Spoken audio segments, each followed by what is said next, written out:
15 Ways to Better Manage Your Work-Life Balance as a Parent and Entrepreneur. There isn't a magic trick to attaining the ideal work-life balance, but there are a number of strategies you may employ to reduce stress and increase happiness. Finding balance between work and life is not simple. Since you don't get home until after 7 o'clock every night, how can you possibly spend meaningful time with your kids? It seems sense that more and more people are asking for schedule flexibility to support this objective.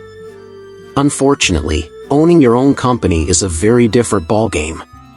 When starting a new business or project, it's not always possible to leave work as early as you'd like.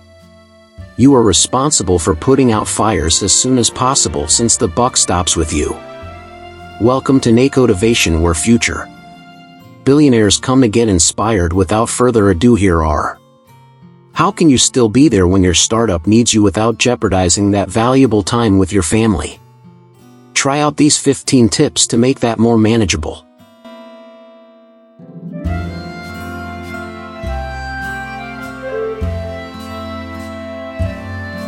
1. Scheduling is key.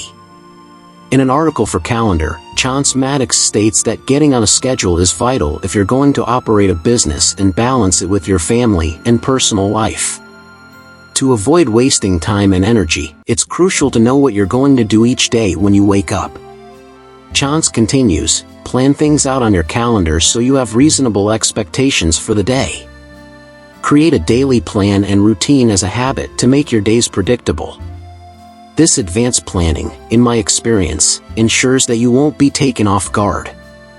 The most crucial benefit of scheduling is that it informs you and other people of your plans for working, spending time with your children, exercising, or unplugging. Chance also recommends creating a schedule for your kids.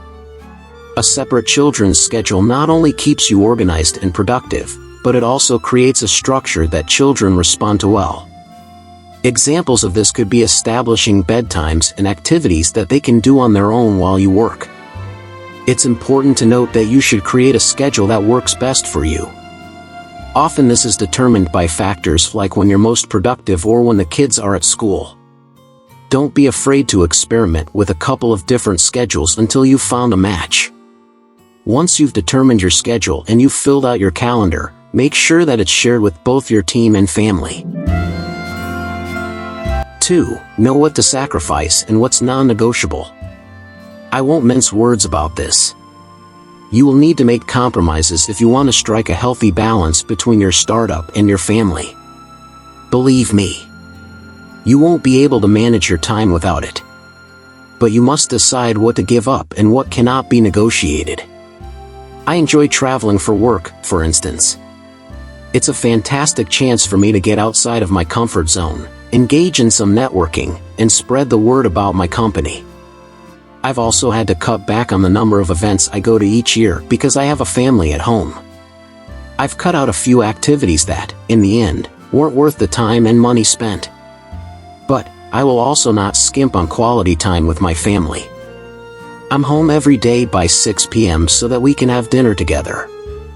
On weekends, the plan is not to work so that I can have quality time with my family. If they're occupied or asleep, I may sneak away and catch up, or get ahead on some work, but never when it's family time.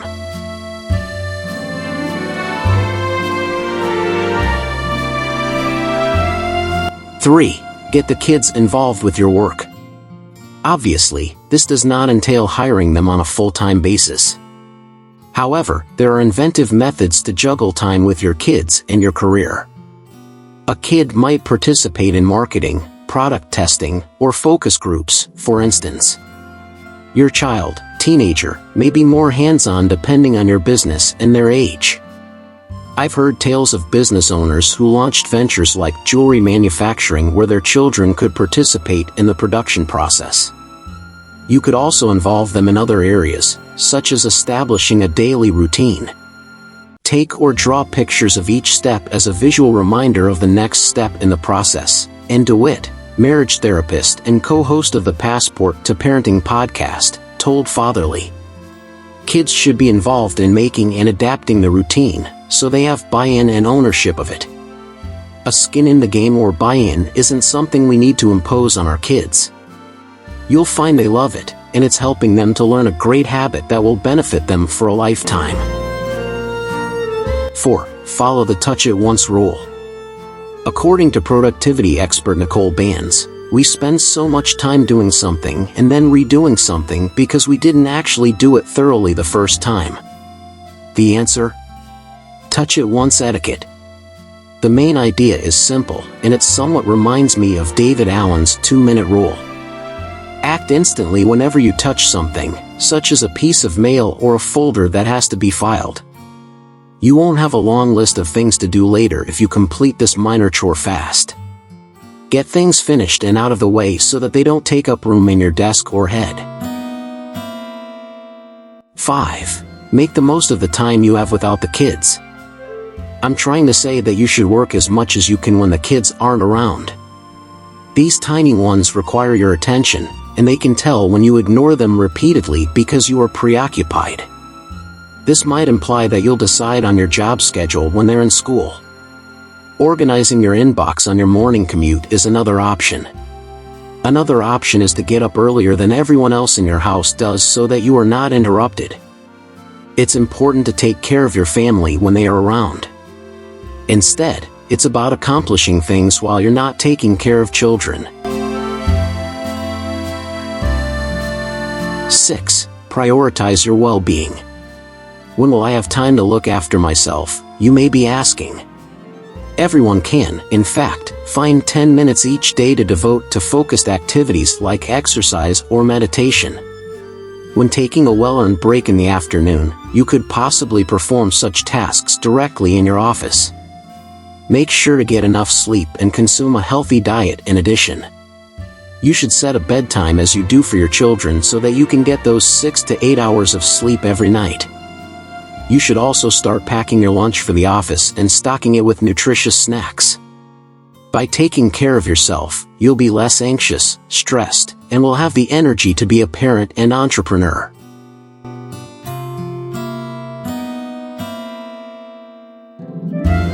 7. Use the Ivy Lee method. Ivy Lee, aptly named, created the Ivy Lee method in 1918. Since then, it has become a well-liked and successful productivity method. This is how it goes. Spend 15 minutes writing out the 6 most crucial tasks you need to accomplish tomorrow after the kids are in bed. Then rank them in order of significance. Take on the first duty as soon as you arrive at work in the morning. Once it is finished, move on to the next one, and so on. The unfinished business is carried over to the following day. This ruse is effective because it enables you to organize and plan for tomorrow. You will therefore have less decision fatigue and consistently have the energy necessary to complete your most critical duties. 8. Delegate, outsource and automate. Do you want to discover why so many of us have trouble balancing our personal and professional lives? We can't let go of control, which is why. If that describes you, it's time to figure out which tasks can or ought to be automated, outsourced, or delegated. If you have properly trained your team and provided them with the tools and resources they need to be successful, they ought to be able to handle whatever work you assign them in terms of delegation. You must be clear about your expectations and have complete faith in them. Outsourcing is similar to delegating. The difference is that you're paying experts outside of your organization to complete a job. For instance, you could hire a freelance web developer to build your website if you don't have a develop in-house. As for automation, these are tools that do mundane and repetitive tasks for you. These could be chatbots or email responses that handle customer inquiries when you're offline. Other examples could be accounting software that automatically issues invoices or smart calendars that make smart suggestions on how to plan your next meeting.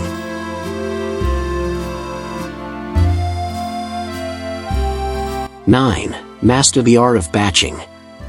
I'm in favor of batching. This, in my opinion, is one of the best time management tips for both the office and the home. The concept is basic. Simply combine related activities and complete them all at once. In this manner, you can avoid multitasking, save time putting things away, and get structure. For instance, schedule particular times during the day to go through your inbox rather than opening your email as soon as you receive one.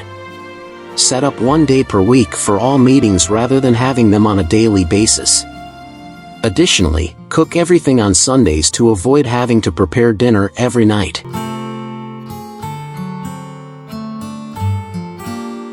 10. Commit 100% and eliminate distractions.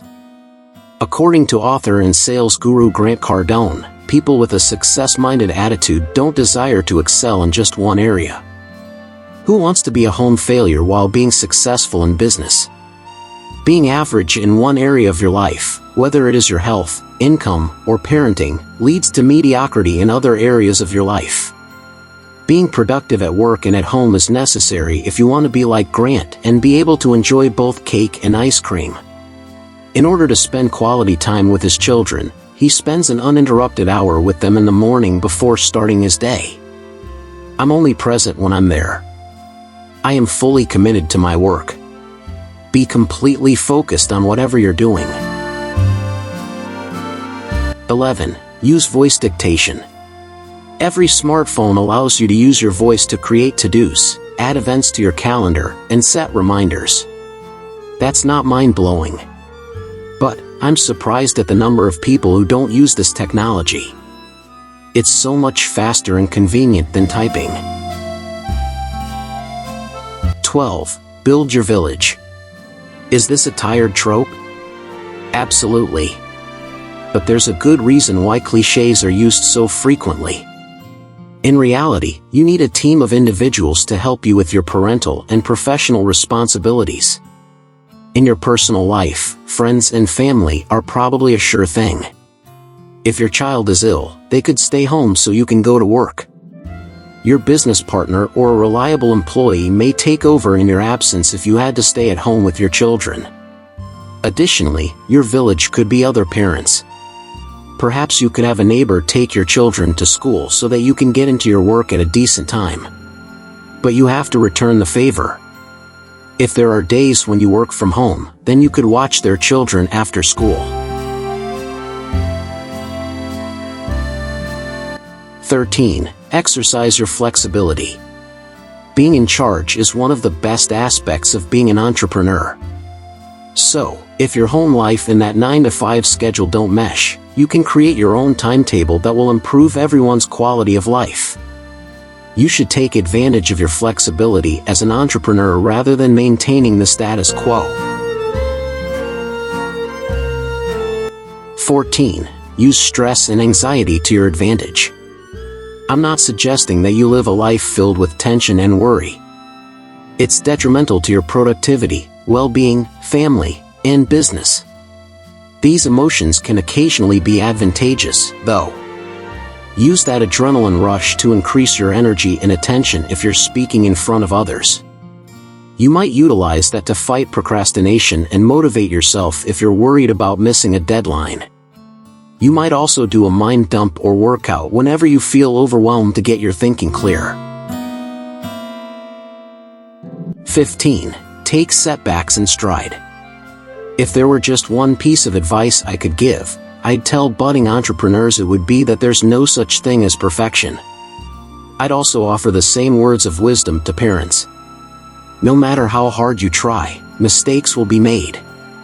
There will be days when life doesn't care what you had in your calendar and will throw you a curveball. In situations like these, you have to accept it's out of your hands. More importantly, don't give up. Be willing to learn from these experiences and become more flexible. To live better every day discussing this, before click on the link and enjoy. Thank you for sticking with me to the end. Please like the video, subscribe to the channel and turn on the notification bell to stay informed about new updates. Thanks for watching. I'll see you in the next video.